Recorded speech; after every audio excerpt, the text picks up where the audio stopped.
Muy buenos días, muy buenas tardes y muy buenas noches. Bienvenidos a otro programa de Pura Virtud, Cine y Literatura. Hoy vamos a volver al terreno de las reseñas para hablar de uno de los libros fundamentales de nuestro tiempo, uno de los grandes ensayos en lengua española de lo que va de siglo, que es este que tengo aquí, El concepto del cine. Se acaba de reeditar por tercera vez en una edición corregida y ampliada en A Sala Llena, la editorial de José Luis de Lorenzo. Un libro que además acaba de llegar a España, porque los libros de Ángel Fareta, que como ustedes saben es un autor argentino, solo se podrían conseguir vía Amazon, lo cual está muy bien. Yo defiendo conseguir libros por Amazon, pero es cierto que tenía de alguna forma que llegar a las librerías españolas y desde hace unas semanas ya está disponible, por lo menos en Madrid y por lo menos en la que es la gran librería en España de cine, que es la librería 8 y medio. Y precisamente la semana que viene, el día 24 de mayo de 2022, a las 7 de la tarde, el propio autor, el propio Ángel Fareta, se va a encontrar en esa misma librería en 8 y medio presentando este libro, El concepto del cine, donde ustedes lo podrán adquirir y entregárselo al autor para que se lo firme. Y bueno, además el autor obviamente hablará del libro, además tengo el honor de que me ha pedido que esté presentándolo con él, me lo ha pedido la editorial y yo, por supuesto, si Fareta me dice que vaya, voy. Así que con ocasión de esa presentación, con ocasión de esta edición, vamos a conversar sobre la obra de Ángel Fareta en general y sobre este libro, que es un poco la piedra de toque en particular. Y digo vamos porque, por supuesto, como están viendo ustedes en pantalla, me acompaña un buen amigo. Él es Juan Castro, es poeta, es filólogo y sobre todo es un faretiano. Entonces estamos en buena compañía para hablar de arte, para hablar de cine, un hombre de una cultura vasta, tradicionalista. Está trabajando ahora mismo sobre la obra de Leopoldo Marechal. Es un poeta excelente que además tiene también una particularidad que no siempre tienen los poetas, y es que lee muy bien sus poemas. Y aparte de tener esa sensibilidad poética, también tiene una capacidad intelectual honda como para entender la obra de Fareta y maneja con mucha soltura sus términos y sin duda va a ser un placer hablar con él. Así que bienvenido, Juan, al Muchísimas canal, al gracias. programa. Muchísimas gracias. Una presentación tremenda, vamos. No, yo no me la merezco. Sí, sí que se la merece el Juan, ya lo verán ustedes. Y bueno, voy a comenzar presentando un poco brevemente el libro, para que enseguida pasemos a hablar. Bien, este libro ya tiene más de 10 años de su primera publicación, que fue en otra editorial. Después ha ido sufriendo distintas reediciones, pero bueno, en definitiva podemos decir que en este libro ya está todo Fareta, si bien luego ha habido otros libros de los que también hablaremos, libros como Hitchcock en obra, que es un poco el monográfico que él le ha dedicado a quien, según el punto de vista de Fareta, es el gran cineasta de todos los tiempos, y por supuesto la traducción de la melancolía, que yo creo que tanto Juan como yo tenemos los dos mucha debilidad por este libro, ¿no? O sea, sin duda alguna esta es la obra maestra de Fareta, es un libro más enjundioso, el libro que mejor resume su pensamiento y que además recalca una cuestión que Juan en la previa me quería decir. Bueno, esto quiero recalcarlo en el programa, que es que Fareta no solo es un pensador del cine, Fareta es un pensador completo, complejo, y eso sí, podemos decir que el cine es la parte más conocida y en la que más páginas le ha dedicado de su obra. Pero aún así, bueno, hay que decir que Fareta, lo primero que hay que entender es que para Fareta el cine ya ha acabado, como ha acabado el propio Occidente. Yo creo que esta es una idea que debemos entender a primeras y que precisamente porque el cine ha acabado, porque Occidente ha acabado, podemos empezar a estudiarlos en profundidad, que es lo que hace su teoría, porque él es un teórico que crea todo un lenguaje para categorizar ese cine y para categorizar el estado de Occidente. Entonces, Fareta hasta una edad muy avanzada, hasta los 40 años, es un maestro oral, no escribe nada y se vanagloria como Sócrates y como tantos otros maestros, como Buda, de ser un autor ágrafo, solo que a esa edad, pues él decide, por insistencia de su mujer, porque ve que estaría bien tener un soporte material, él decide escribir un libro en el que sintetice su visión sobre el cine, que es El concepto del cine. Bien, por eso es un libro importantísimo. Y por terminar un poco esta introducción y pasarte la palabra para que empieces a destacar cómo lo ves tú, Juan, pero hay que entender que, digamos que Fareta viene primero de estudiar otras artes, viene de estudiar la ópera, viene de estudiar la pintura y viene de estudiar la literatura, sobre todo la literatura fantástica. Ese es un poco el canon artístico de Fareta, y Fareta los estudia a fondo. A su padre le encantaba la ópera, de hecho le dedica la traducción de la melancolía, y empieza a ver cine, también de manera muy tardía, no a los 40 años, pero es verdad que no es el típico cinéfilo que ya desde niño, desde adolescente, es cinéfilo. No, eso a él le llega tardíamente. De hecho, él ataca la idea de la cinefilia porque no la ha padecido en buena medida, puede verlo con perspectiva, y entonces lo que encuentra es que en el cine, él que ya viene con toda la tradición artística de Occidente a cuestas, él se da cuenta de que el cine resume en apenas 100 años de historia todo ese grueso que es la historia del arte y la historia de las ideas de Occidente. Y entonces lo que hace es precisamente traducir a las palabras, convertir en discurso todo eso que el cine tiene de manera audiovisual. Y entonces crea su concepto del cine, es decir, define lo que es el cine y define qué no es el cine. ¿Qué no es el cine? El teatro filmado. ¿Qué no es el cine? El ilusionismo de salón. ¿Y qué es el cine? El cine es 3 elementos, y con esto ya te paso la palabra. Esos 3 elementos son el eje vertical, el fuera de campo y el principio de simetría. Entonces, esos 3 elementos definen lo que sí es cine, y lo que no es cine es, pues, si es una cuestión teatral, teatro filmado, y si es una cuestión técnica, ilusionismo de salón. ¿Tú cómo entiendes esta obra, Juan? Pues bueno, por lo pronto todo lo que has dicho me parece genial y sintetiza muy bien todo lo que supone Fareta. Yo creo que el concepto de cine no es, o sea, no es un mero manual, o sea, no es un manual de cine, ¿no? Yo creo que es un libro filosófico en toda regla y básicamente es el libro central de toda, digamos, de casi toda la cosmovisión faretiana que Ángel tiene, pues, sobre la filosofía, el arte, la vida, incluso la poesía, el cine, obviamente, ¿no? Y yo creo que desborda, o sea, desborda, digamos, ese vaso de la mirada del mundo, ¿no? Y luego, el concepto de claro, como he dicho, el concepto del cine, es un concepto, o sea, él lo concibe como o sea, una idea abstracta, ¿no? O sea, una idea que se puede, eh, que tiene perdona, que me lío mucho. No te preocupes. Es un concepto que tiene, que por lo pronto es polémico, ¿vale? Eso es importante en la obra de Fareta, entender que cuando uno acuña un concepto, una idea, está enfrentándose a otra. Y eso mismo es lo que tú has dicho muy bien sobre pensar qué es cine y qué no es cine.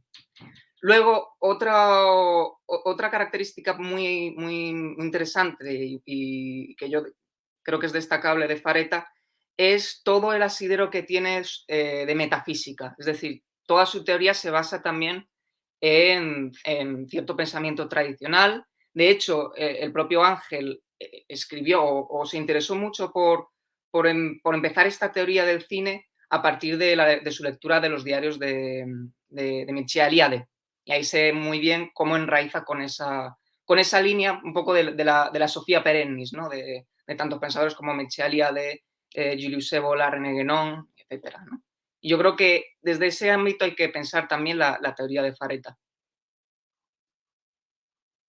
Sí, está muy bien lo que dices, porque además fuera de cámara también me has sacado otro libro al que sé que le tienes mucho cariño, que es Los Otros, de Sebastián Porrini, que le dedica un capítulo a Ángel Fareta. Y bueno, yo lo primero que diría, aparte de que es un tradicionalista, por definir a Fareta es un reaccionario, por lo menos en el sentido en el que hemos comentado aquí en el canal con el Marqués de Tamarón y demás, ¿no? O sea, un poco en esa tradición de autores como Edmund Burke o como Joseph de Maistre, que dentro de la modernidad trabajan contra la propia modernidad, operando con aquello que su tiempo les ha dado, que en el caso de Fareta, él entiende que es el cine. No en vano, Fareta se va a Griffith, a W. Griffith, que para él es el que crea el cine. De hecho, está muy bien, esto también lo comentamos el otro día, que estuvimos tomando un café, te acordarás, que me decías que te alegraba mucho la incorporación a esta tercera edición del análisis de A Corner in Width, ¿no? Que él va analizando los fotogramas, porque demuestra casi plano a plano por qué en ese corto de 1909, si no me equivoco, ya está todo el cine, ¿no? De alguna forma ya está ahí todo lo que hace al cine. Y entonces, claro, para Fareta, D.W. Griffith, que para quien no lo conozca, pues ya lo saben ustedes, es el director de películas como Intolerancia o como El nacimiento de una nación, son un poco sus dos magnus opus, pues es ya un reaccionario, o sea, él es un sureño, es un Dixie, viene de los perdedores de la guerra civil norteamericana y de alguna forma, y esto es lo que a Fareta le parece una genialidad, en vez de entender que la técnica, es decir, aquello que le ha pasado por encima, pues debe ser destruida como un ludita, o sea, debe coger un bate de béisbol y destruir la cámara cinematográfica, la genialidad de Griffith para Fareta se encuentra en decir, pues voy a utilizar la máquina para precisamente pensar contra la máquina, y entonces inventa el cine. Y eso es para Fareta lo genial. Y además, Fareta, precisamente porque viene de la historia del arte, tiene el entendimiento de que ese cine no podría haber existido sin una serie de antecedentes que de forma más o menos explícita recibe Griffith, ¿no? Por ejemplo, Griffith reconoce que el fuera de campo lo coge de Dickens, si no me equivoco, ¿no? Lo había leído en Dickens cuando le preguntan, oiga, ¿y usted cómo se le ocurre?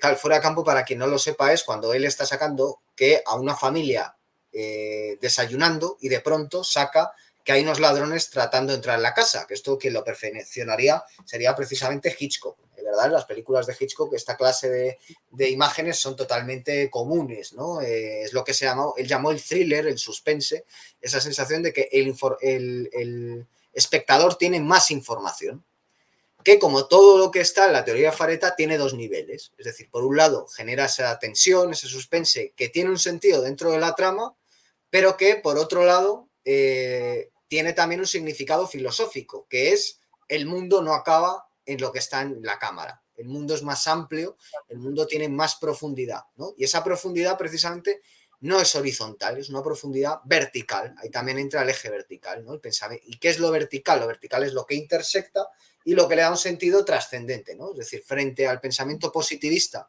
que plantea que el mundo es plenamente horizontal, que uno va de la cuna a la tumba y lo único que hace es progresar linealmente en la vida, está la idea vertical, ¿no? De que hay algo sagrado, trascendente, que es la hierofanía de Mircea Eliade, precisamente, que aparece en el momento adecuado, en el kairos, y que intersecta, ¿no? Entonces, eso es lo que demuestra el cine, ¿no? Tanto con el fuera de campo como con el eje vertical, como con el principio de simetría, que también tiene un sentido. Es decir, son tres valores que lo que demuestran es que la vida tiene un sentido y que el arte tiene un sentido, que no solo es entretenimiento. Porque el principio de simetría lo que hace es que detrás de cada escena hay otra escena y delante de cada escena hay otra escena, ¿no? De forma que se traza una continuidad que mediante distintos motivos visuales pues va creando una coherencia interna de la obra artística.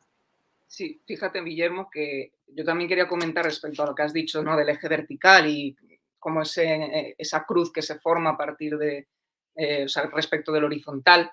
Es muy interesante ahí ver cómo Fareta realmente coge de alguna manera también esa idea poética que tenía Eliot, ¿no? De pensar que la poesía tiene que ser horizontal porque está hecha en un tiempo y sin embargo ese arte se ve, digamos, atravesado por una línea vertical, ¿no? Y crea esa cruz y ahí podemos ver ya cómo Fareta actúa tradicionalmente, ¿no? O sea, utilizando el símbolo, vamos a decir.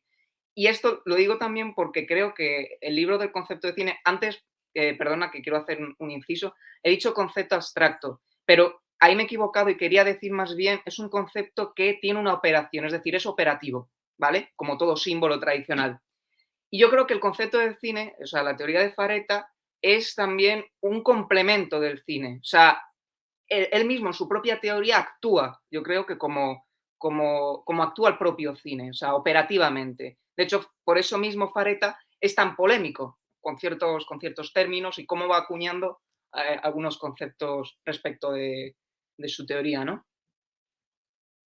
Sí, totalmente. Él, lo de que es polémico, claro, aquí se nota otra de sus grandes influencias, porque Fareta nunca oculta sus influencias y de hecho llama mucho la atención. Yo siempre me pongo en la piel del lector que llega pensando que va a encontrar otro libro más lleno de anécdotas de cine, ¿no? De rodajes, lleno de curiosidades, y de pronto se encuentra con un libro de teoría filosófica, yo diría un libro de historia de las ideas, un libro de filosofía del arte, como es el concepto del cine, que por cierto lo he dejado ahí a mis espaldas, por si alguien lo quiere tener de manera constante en pantallas, ese de ahí detrás, con esa imagen de vértigo en la portada.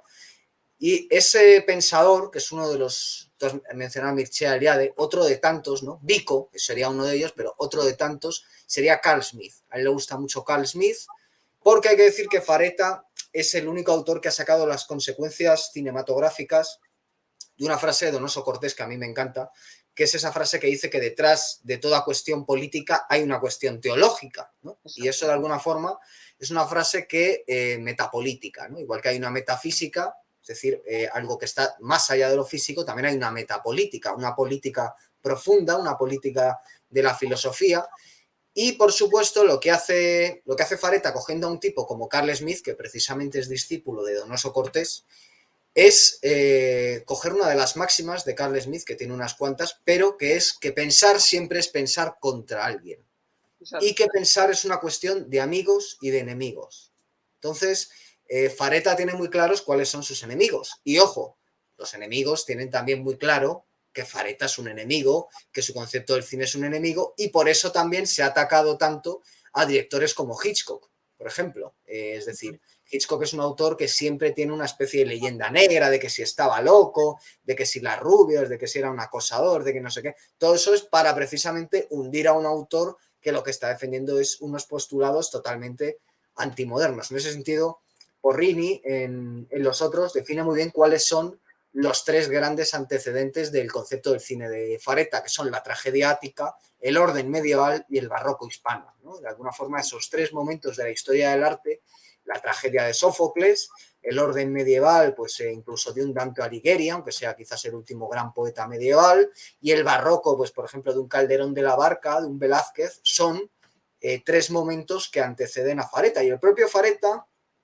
marca también otros momentos importantes, ¿no? Por un lado, el romanticismo de Hoffmann y de Novalis, ese romanticismo alemán, ¿no? Hoffmann, él siempre explica, hablando de su teoría del fantástico, Eta Hoffmann, de que él escribe El hombre de la arena como reacción a la obra filosófica de quien es su maestro en Königsberg, que es Kant, el autor de la crítica de la razón pura. Y entonces él hace una reacción, es el cine, digo, la literatura fantástica, y Novalis, ¿no? Novalis, que es el gran poeta también del romanticismo, ¿no? Que podríamos hablar de otros autores como Hölderlin y demás, pero bueno. Luego hay otro momento que es la literatura fantástica de Poe y de Mary Shelley, sobre todo, yo qué sé, desde el relato La caída de la casa Usher hasta la novela Frankenstein o el moderno Prometeo, ¿no? Como dos grandes. Y luego estaría ese tercer momento, que sería la etapa silente del cine, con, por un lado, Griffith en Norteamérica y luego con también una vertiente muy influida por el romanticismo de autores alemanes, que es lo que normalmente se suele llamar expresionismo alemán, ya que hago un paréntesis, y ese paréntesis es que Fareta se ríe de este término porque Fareta dice que todo cine es expresionista, es decir, el cine es un arte que precisamente expresa, o sea, convierte todo lo que está en la puesta en escena, convierte que todo eso sea simbólico, ¿no? O en su Claro. defecto alegórico, porque todo representa algo más, ¿no? Todo está expresando. Entonces, bueno, el mal llamado expresionismo alemán de Lang y de Murnau, ¿no? Películas como Metrópolis, películas como Fausto, hasta llegar a Wells, ¿no? Con Ciudadano Kane, que digamos sería el primer film autoconsciente. Ya entonces ya no hay más reacción porque ya ha llegado a donde tenía que llegar. Sí, sí, muy bien. Otro momento que yo creo que es una continuación del barroco también es el austrohúngaro. Es muy importante también para entender toda la teoría del cine de Fareta. Y por supuesto, ese cine de expresionista, que por cierto, claro, ahí está muy bien traído porque realmente el cine, como todo arte, ¿no? Y en este caso el cine es un arte total, excede un poco a lo vital, a la vida, ¿no? Es un plus, como siempre suele decir Fareta, que excede y de alguna manera ahí podemos ver cómo entra lo sagrado en esa concepción, ¿no? Y no sé qué te parece autoconsciencia, ¿no? Porque, bueno, lo he dejado un poco en esa película del año 41, que es Ciudadano Kane, que, bueno, hay que decir que Fareta detesta bastante a Orson Welles, pero sí que defiende su trabajo en Ciudadano Kane, ¿no? Él dice que no es una película vanguardista, como se suele decir, que es una película que es de... Al final, lo único que hace es reciclar lo que ya habían puesto Murnau y Lang en la pantalla, pero que sí que es cierto que tiene un detalle final, que es ese trineo Rosebud que se quema, Es decir, el momento en el que está toda la película preguntándose qué es Rosebud, ¿no? Que es con lo que empieza la película, con esa palabra. Y al final de la película se descubre en la última imagen qué es Rosebud, que es el trineo de infancia. Y que bueno, por un lado, pues eso tiene un primer nivel dentro de la trama, que es un nivel bastante ramplón, bastante simple. Bueno, pues que el dinero no da la felicidad, ya ves tú qué descubrimiento. Todos los cinéfilos diciendo que esa es la gran película, ¿no? Por este genial descubrimiento moral. Pero que no, que lo interesante de eso es que Rosebud se quema. Entonces, ese es un secreto que solo tiene el espectador. Y entonces que ya ahí el cine en ese instante se vuelve autoconsciente, ¿no? Y que ese autoconsciente que él define como saber qué se sabe y saber qué se sabe, pues que de alguna forma es lo siguiente que va a abarcar el cine, ¿no? O sea, una vez terminado con esos momentos iniciales, el cine a partir de ahí se acaba y lo único que hace es volver sobre sí mismo. Se acaba en el sentido de que ya ha encontrado su fin. Entonces lo que hace es, volver digamos, atrás, claro, pensar ahondar. y No sé pensar cómo cómo ha decirlo. llegado a su sitio, sí, exactamente. O sea, él lo define como darle la vuelta a un guante, ¿no? Es volver a ver los pasos hasta el momento desde el cual se está mirando el propio cine, ¿no? Luego, además, Fareta habla de Ciudadano Kane como una película prematura, ¿no? O sea, y un poco también criticando esa especie de malditismo que tuvo Orson Welles, ¿no? Como esa obra primeriza que se volvió Medusa, ¿no? Es un concepto muy interesante también. Y digamos que la autoconciencia se sana o se cura de alguna manera ya básicamente cuando llega al cine de los años 70, ¿no? Con autores pues, como Coppola, Carpenter, Brian De Palma, Cameron, básicamente eso. Sí, totalmente, que además son autores que a él o sea, ellos profundizan, digamos, no traen nada nuevo, pero profundizan en un Claro, sentido político, sobre todo, ¿no? O sea, si recordamos Taxi Driver, por ejemplo, la política está muy presente, ¿no? Constantemente. El lo personaje de hago. Robert De Niro, Travis Bickle, quiere matar a un político, ¿no? Y te muestra toda la ponzoña. El Padrino te muestra, primero, una sociedad secreta, ¿no? Porque tú antes, o sea, mencionabas los 70 y dos películas sobre sociedades El secretas que son, Exorcista claro, El y exorcista sobre los Padrino. jesuitas y El Padrino sobre la mafia, ¿no? Entonces, esas dos películas sobre sociedades secretas lo que quieren decir también un poco es que cómo funciona el mundo, ¿no? En eso consiste también la autoconsciencia. Sí, sí. Y Tomar conciencia o sea, cómo hemos llegado justo a nuestro punto, ¿no? A cómo ha acabado todo Occidente, ¿no? De hecho, incluso respecto a lo que decías al principio, ¿no? De cómo Fareta concibe que el cine como Occidente ya ha terminado, eso lo podemos ver directamente en Apocalypse Now de Coppola, ¿no? En el mismo momento en el que Coppola emplea la canción tan conocida de The End de The Doors, ¿no? Con Jim Morrison ahí cantando. totalmente, con ese inicio fantástico. Sí, Entonces, estos directores que tú los has mencionado, ¿no? De Palma, Scorsese, Coppola, lo que hacen es precisamente la autoconsciencia llevarla a su límite, ¿no? De tal forma que ahora sí, después de esa generación de autoconsciencia, el cine se acaba. Pero entonces, a partir de ahí es cuando se puede estudiar y se revalorizan otros autores que también a día de hoy están siendo bastante criticados, ¿no? Como son Hitchcock, John exacto. Ford, Vicente Minelli. Y claro, aquí la primera característica que tienen estos tres nombres y tantos otros es que son católicos, ¿no? Son católicos que vienen de mundos tradicionales. Hitchcock es un británico, aunque se va a trabajar a Estados Unidos. Minelli es de italiano, por supuesto, ya lo dice el nombre.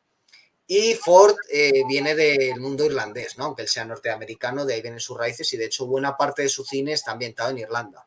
Entonces, eso tiene mucho que ver con que sean precisamente ellos los que también critican al mundo americano, porque de alguna forma son antimodernos también. Sí. La modernidad, Hollywood, en sí. general. Dime, Hollywood Juan. en general. Sí, perdona, que digo Hollywood en general, ¿no? Y justo lo que decías o sea, en relación con Hitchcock, Minelli y John Ford, tenemos que tener en cuenta, ¿no? Que en general esta leyenda negra que se ha dado sobre Hollywood, pues no sirve un poco para ocultar ese espíritu reaccionario, ¿no? De este sistema que todos pensamos que es simplemente bambalinas y otras cosas, ¿no? Pero realmente Hollywood hay que entenderlo como una confluencia entre, digamos, el catolicismo italiano, ¿no? Y luego, pues, como has dicho, ¿no? Lo irlandés también católico, lo judío austrohúngaro y haciendo ahí un núcleo que además precisamente es en California, ¿no? En el sur. O sea, esto es importante, ¿no? El cine, como dice Fareta, el cine no es yankee, sino Dixie, ¿no?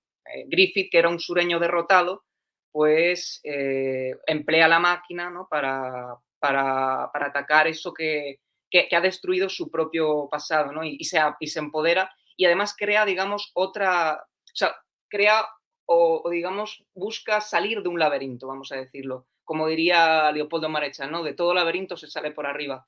Y yo creo que eso es lo que hace de alguna manera el cine, ¿no? Enfrentándose a ese norte del WASP, ¿no? Sí, porque lo que decías de esa alianza entre católicos y judíos, ¿no? Por ejemplo, Jacques Tourneur y Val Lewton, ¿no? El director Jacques Tourneur de películas como Cat People, como Yo anduve con un zombie o como Retorno al pasado, ¿no? Que son tres de las mejores películas de todos los tiempos, que son tres películas producidas por el Jacques Tourneur era católico y producidas por el productor judío Val Lewton, que además Val Lewton es el que hizo la enealogía, ¿no? Sobre la serie B, porque hay que decir que la serie B para Fareta es lo que continúa el trabajo que ha hecho la literatura fantástica, diciendo precisamente aquello que no se podía decir en la serie A, ¿no? Es decir, aquello que el gran cine no podía decir, no podía profundizar, temas como el sexo están muy presentes en la serie B, ¿no? No sé a ti qué te sugiere ese interés por la serie B, ¿no? Que puede chocar a alguien que viene de la ópera, de la pintura y de pronto lo que le interesa son las sombras, ¿no? Lo monstruoso, lo goyesco, podríamos decir. Claro, hombre, yo creo que ahí hay una cosa muy importante y es, digamos, esa confluencia o, digamos, discernimiento entre alta y baja cultura, ¿no? Eso es muy austrohúngaro, es decir, el elemento austrohúngaro, o sea, lo austrohúngaro en definitiva, no tiene prejuicios sobre alta y baja cultura y emplea en muchos casos esa baja cultura como elemento, en este caso en el cine lo emplea para meter otros mensajes que no podría hacerlo a partir de, digamos, de la serie A. Y claro, ahí es muy interesante el hecho de que nosotros podemos tener prejuicios siempre al ver las películas como Cat People o Yo caminé con un zombie, otras de clase B, y decir, bueno, estas son películas tontas que se hacen con un presupuesto bajo, y no darnos cuenta de realmente qué es lo que está significándose en ese cine. Porque, y digamos, trayendo también, o sea, añadiendo una cosa más, eh, el cine no consiste en a ver desde qué ángulo pongo la cámara, sino qué significado le doy a cada recurso que tengo, por muy pobre que sea, ¿no? Y de alguna manera, la serie B es el pesebre del cine, ¿no? Es a partir de donde surge ese oro, esa mirra y ese incienso, ¿no? Del cine, yo creo. Sí, sí, totalmente, porque además Fareta, o sea, lo primero que hace es tener una visión crítica de la modernidad, que por sintetizar, él critica esos dos polos de la modernidad que son el idealismo y el positivismo, ¿no? El idealismo básicamente lo que hace es plantear no cómo las cosas son, que ese es el realismo medieval, sino cómo las cosas deberían ser. Entonces, claro, una vez el hombre ya no ha sido creado con la gracia divina, sino que el hombre es un ser imperfecto, fruto de una evolución azarosa, se convierte, o sea, digamos, todo es posible. O sea, digamos, ya a partir de ahí, cuestiones tan de actualidad como el transhumanismo y demás ya son posibles. En buena medida, todas las revoluciones de la modernidad son consecuencia de ese idealismo que lo que pretende es convertir, o sea, que ya no sitúa al paraíso en el pasado como una edad de oro perdida, un paraíso perdido, sino que lo sitúa en el horizonte como una utopía política que se puede traer a la Tierra. Y el otro foco es el positivismo, que también rompe con el orden medieval, y esto es muy importante porque Fareta dice que el cine es la cristalización de una cultura en diáspora desde el otoño a la Edad Media, tomando esa expresión de otro de sus autores de referencia, que es Huizinga, y también un poco en herencia con Giambattista Vico, Juan Bautista Vico, ¿no? Que es un autor que plantea una ciencia nueva alternativa a la ciencia de la modernidad, que es la ciencia de Descartes, que es la ciencia de Copérnico, que es la ciencia de Newton, que es la ciencia de Bacon, que es una ciencia positivista, que quiere de alguna forma convertir a lo científico, esas ciencias de la naturaleza, que diría Leibniz, que no son las ciencias del espíritu, en esa distinción que hace Leibniz, que de alguna forma es la única verdad que acepta el sujeto moderno, es la científica. Entonces, frente a eso, que para Fareta es directamente una conjunción diabólica, Exacto. y dice uno, ¿diabólica por qué? Porque Vale, lo diabólico, como decía Ramiro de Maeztu, es que la modernidad da la vuelta a todos los valores premodernos. O sea, Ramiro de Maeztu, por ejemplo, él dice que los tres conceptos fundamentales de la Revolución Francesa, libertad, igualdad y fraternidad, son tres conceptos que son católicos, solo que daos la vuelta. Entonces, claro, ese dar la vuelta a lo católico es lo diabólico. Entonces, para Fareta eso es diabólico.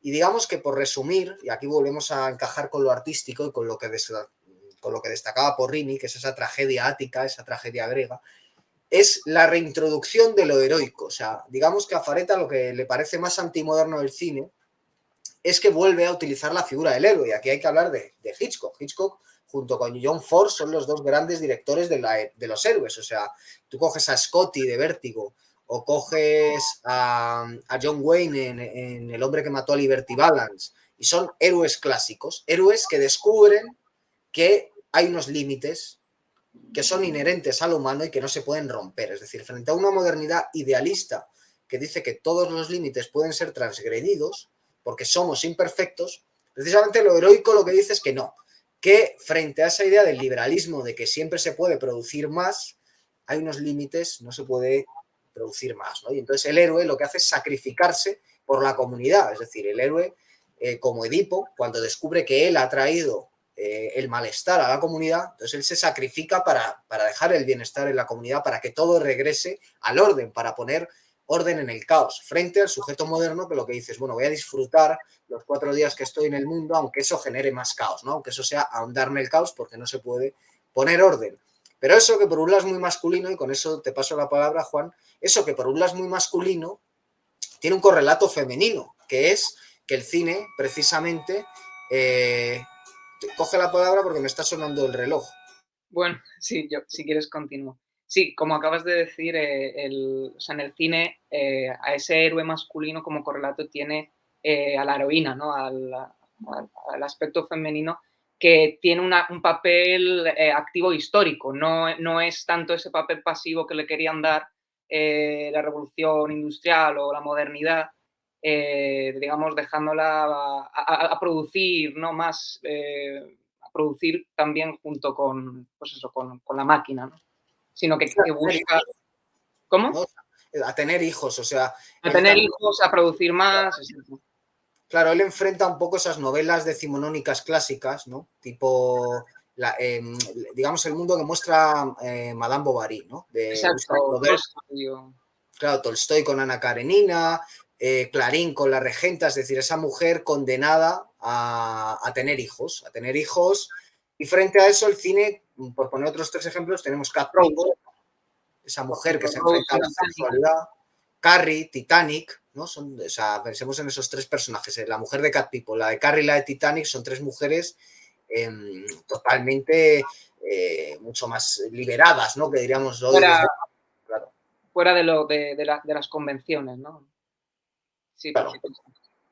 Sí, y de alguna manera yo creo que ahí también se ve el enfrentamiento entre lo simbólico, porque lo heroico siempre es algo simbólico, con lo alegórico, ¿no? Que esta yo creo que además es una de las diferencias más complicadas de aseguir en la teoría de Freta. Pero yo creo que habría que entender un poco lo simbólico, o sea, mejor dicho, lo alegórico es más bien una convención, es volver algo más estático, petrificado, más medusio, y lo simbólico no, lo simbólico está operando por debajo y activa muchos niveles, ¿no? O sea, activa de alguna manera ese eje vertical. Sí, además hay un término que le gusta mucho a Fareta, que lo toma de la novela de Kubin, que es la otra parte, ¿no? Es decir, al final ese símbolo a qué remite, remite a otro mundo, ¿no? O sea, en ese sentido es puramente platónico al final, Sí, Platón, el mundo de las ideas, el mundo en sí, y el mundo donde hemos caído y todo es imperfecto y todo es sombra. O sea, de alguna forma, el cine para Fareta no es más que el tipo que sale de la caverna y vuelve para decir, oiga, ustedes, todo esto no son más que sombras. claro. Y lo que busca es Lo que provocar pasa, una catarsis. lo que pasa es que esto es importante, perdona, Guillermo. Sí, no, por Eh, supuesto. Y es que, como dice Fareta, en la caverna del cine, en la caverna de Griffith, nacemos libres. Y eso es una diferencia fundamental también de Fareta. Totalmente, claro. El cine es la bajada a la caverna, pero de alguna forma ya te está anticipando en todo momento que se sale primero, ¿no? Es una Luego hay otra cosa. iniciación. El cine es una iniciación, de alguna manera. Exacto, exacto. Hitchcock te inicia digamos, en otra dimensión. Te da esa salida, ¿no?, del cosmos. Claro, y te plantea que hay, precisamente lo que hace. ¿Por qué? Porque te plantea que hay un alter mundus. O sea, te plantea que hay Claro. esos otros lugares Eso que que de está alguna forma. fuera, eso que Claro. está en extramuros, ¿no? Que está fuera en el arrabal, que esto es muy importante, además en general de toda la teoría de Fareta, no solo en el concepto de cine, sino también, por ejemplo, en la traducción de la melancolía. Es muy Sí, importante. lo excéntrico, ¿no? Sí, lo carnavalesco, porque de alguna manera todo, o sea, y esto tiene que ver un poco con las kermeses, ¿no? Con estas fiestas carnavalescas que derivan de la Edad Media. También o sea, es un palo fundamental de la diáspora del otoño de la Edad Media. Y son reconfiguraciones de los ritos de pasaje iniciáticos. Y entonces hay que entender también el cine que deriva de eso, ¿no? O sea, yo siempre me acuerdo que mi abuelo suele decir que el cine, al fin y al cabo, es un espectáculo de feria y de barraca, ¿no? Y tiene toda la razón, pero tiene toda la razón precisamente porque el carnaval, ¿no? Sobre todo pensando, por ejemplo, en este artículo de Guénon, el carnaval es un desorden ordenado, ¿no? Que te ordena y que te reintegra en el cosmos, y el cine hace eso, ¿no? Con esa especie de derroche que tiene, esa imitatio Dei que tiene el potlatch, como dice potlatch, que dice Fareta, ¿no? Es muy importante entender eso, ¿no? Que el cine derrocha, es caos para volver a un orden, ¿no? Te inicia. Sí, él lo llama exceso ritualizado, ¿no? Que es lo que Exceso de cualidad. el Paul Touch, efectivamente, que al final es lo que se ha perdido porque como el mundo se ha convertido en carnaval, como todo ahora son bajas pasiones, no es como en la sociedad tradicional, donde la sociedad tradicional no es hipócrita, que esa es la cuestión, nuestro mundo, que ahora se ha vuelto anglosajón, y ahí es donde se explica que la hipocresía, ¿no? Es un poco el gran valor de las sociedades anglosajonas, y perdón si hay algún espectador anglosajón viéndonos, pero bueno, creo que los mediterráneos ya hemos recibido Bastantes palos. ya hemos recibido muchos palos, hemos sido clasificados como PICs. Entonces, claro, ese mundo anglosajón hipócrita es el de la corrección política. Es el mundo donde tú debes fingir una serie de cuestiones públicamente y es la sociedad de las censuras, ¿no? Y es donde han estado los grandes juicios por censuras contra D.H. Lawrence, contra James Joyce, algo que no, contra Lolita, algo que no ha ocurrido en otras sociedades, precisamente porque ahí lo que se hace es lo que tú estabas comentando, ¿no? Se regula, entonces no hay problema, siempre y cuando eso esté regulado. Siempre y cuando de nuevo haya un orden y no todo sea un caos. Pero bueno, si te parece, me gustaría, Juan, porque yo creo que Sí. esto es una cosa que solo puedo comentar contigo, que es el amor que tú le tienes a este libro, ¿no? A la traducción de la melancolía. Bueno, yo creo que tengo amor a todos, ¿eh? Me Es parece que amor a sí. todos, obviamente, pero porque eres un faretiano, como Dios manda, pero este es un libro que te gusta especialmente porque a ti te encanta la ópera, ¿no? Y de alguna forma lo que viene a decir Fareta es que el tango es la versión popular de la ópera, ¿no? Un poco con lo que tú estás comentando, con esa cultura del barrio, esa cultura del extrarradio, que es otra de las cuestiones fundamentales. Pero bueno, al final Fareta le encanta Puccini, le encanta Verdi, Claro. y eso está muy presente en su teoría del cine también, ¿no? Sí, sí, desde luego. Mira, justo acabas de mencionar a Puccini y precisamente en la traducción de la melancolía, él acentúa que ya la ópera tiene su autoconciencia con Puccini. Hay que entender que la autoconciencia no es solo un concepto cinematográfico, es decir, la autoconciencia sirve para cualquier forma artística, ¿vale? Es decir, la propia Divina Comedia pues, es autoconciencia podemos decir, de la poesía épica, quizá, o la poesía narrativa. El propio Quijote es la autoconciencia de las formas narrativas del siglo XVI, ¿no? Del Renacimiento. Y entonces hay que entender ahí cómo el tango, por ejemplo, también en la traducción de la melancolía, llega también a una autoconciencia con, digamos, el principal letrista, porque hay que entender otra cosa.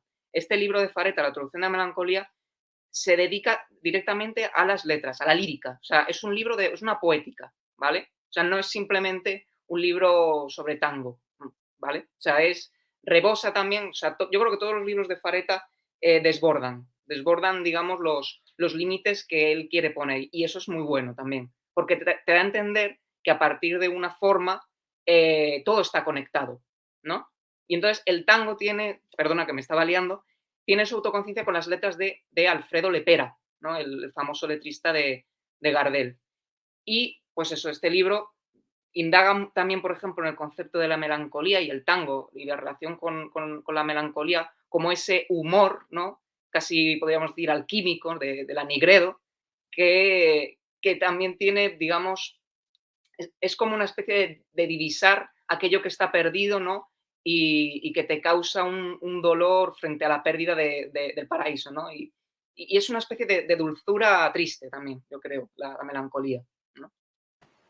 Sí, él reivindica casi aristotélicamente la melancolía, ¿no? Esa bilis negra en la teoría de los cuatro humores, que es de alguna forma contrasta con el optimismo del capitalismo, ¿no? Porque, o sea, Fareta es un pensador anticapitalista que impugna, bueno, de hecho él dice una cuestión muy curiosa, que es que él ha pensado el cine como lo ha pensado porque es argentino, lo cual también tiene mucho que ver con el tango. O sea, el tango existe en la sociedad argentina ya no solo porque sean lo porteño y demás, sino también porque Argentina ha sufrido de una manera especial el capitalismo.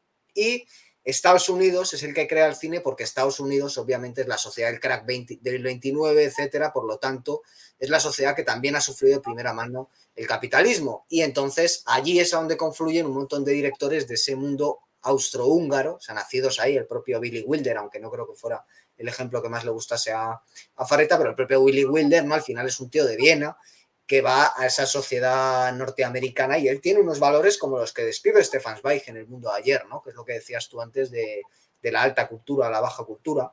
Exacto. Lo que pasa es que el gran arte, que es el arte de la ópera, ya no vale. O sea, ha quedado no petrificado, que eso es una de las cuestiones que él habla, ¿no?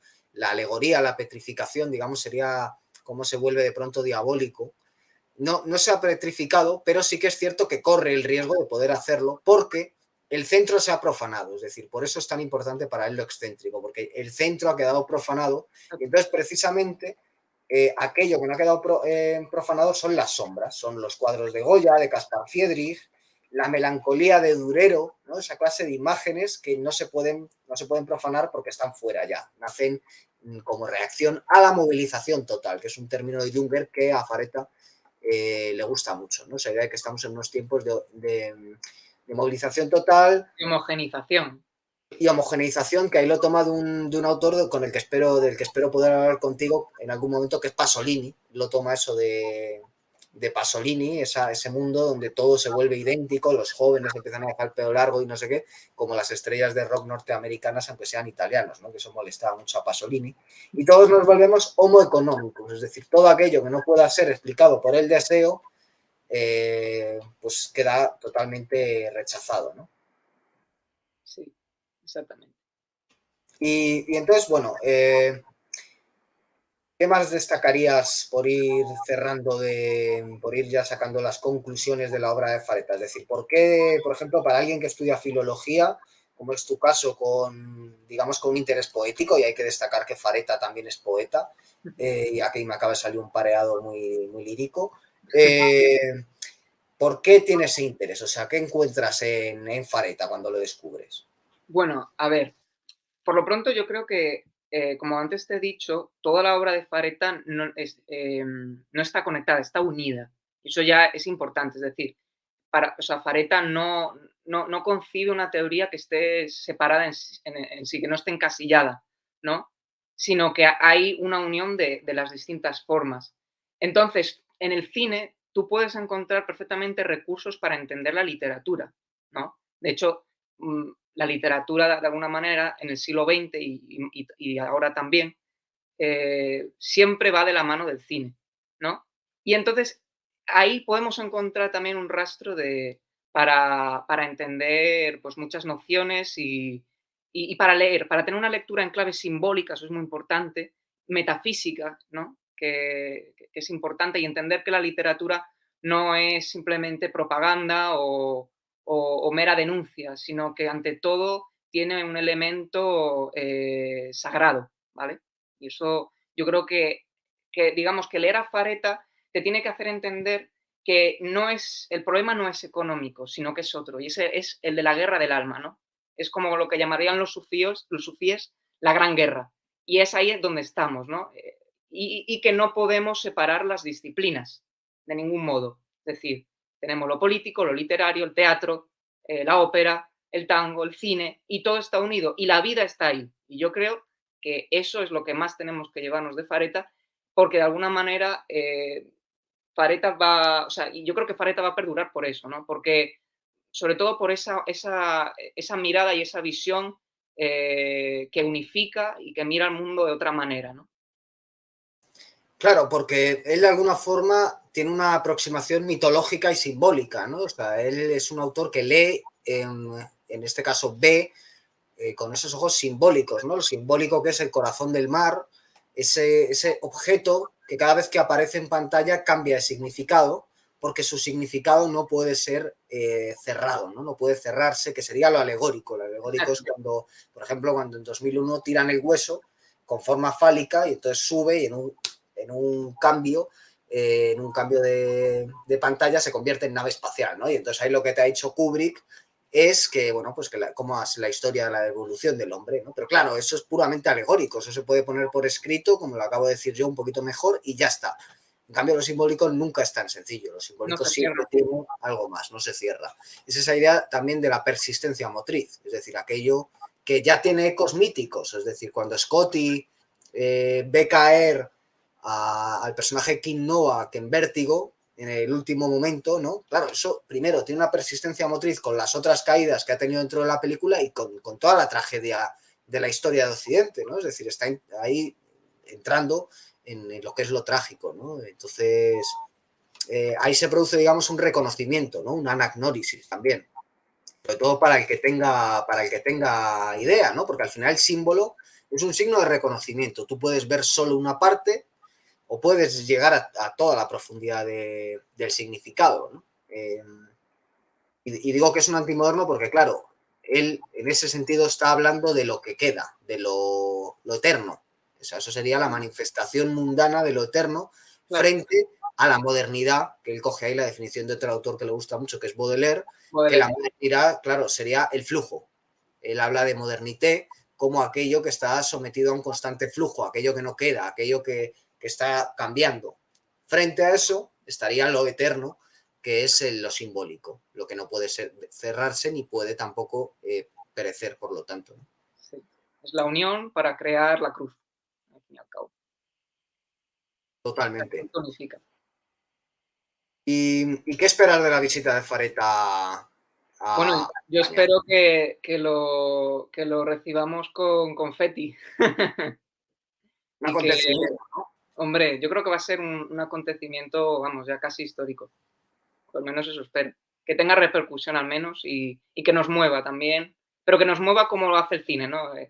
Esto también lo dice mucho Fareta, el cine es movimiento, ¿no? Es lo que te mueve a pensar. Y yo creo que eso es lo que más valoro en Fareta, que es una persona que te hace pensar, que no siempre tienes que estar de acuerdo con sus ideas, y esto también es importante, sino que tienes que dialogar con él y, y sobre todo alcanzar una sabiduría, ¿no? Alcanzar la sabiduría al fin y al cabo.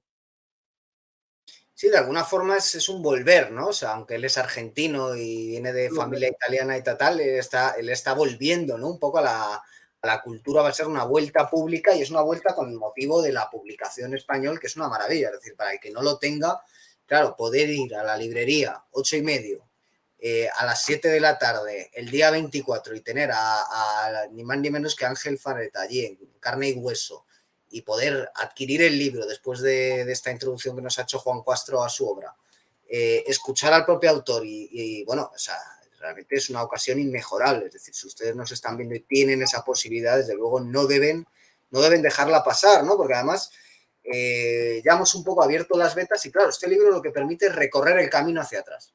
Es Sí, decir, por un lado está esa sensación de final que es un poco melancólica, pero Claro, por otro lado está también la posibilidad de volver atrás, de reconstruir todo lo que en este libro está señalizado, ¿no? Y bueno, claro. está presente en otros libros, pero está presente también en todos los autores que él va citando y que desde luego son inabarcables, ni 100 vidas darían para conocer todos los autores y todas las vías que abre Fareta, y por eso también es muy importante las posibilidades que tiene a la hora de fundar una escuela, ¿no?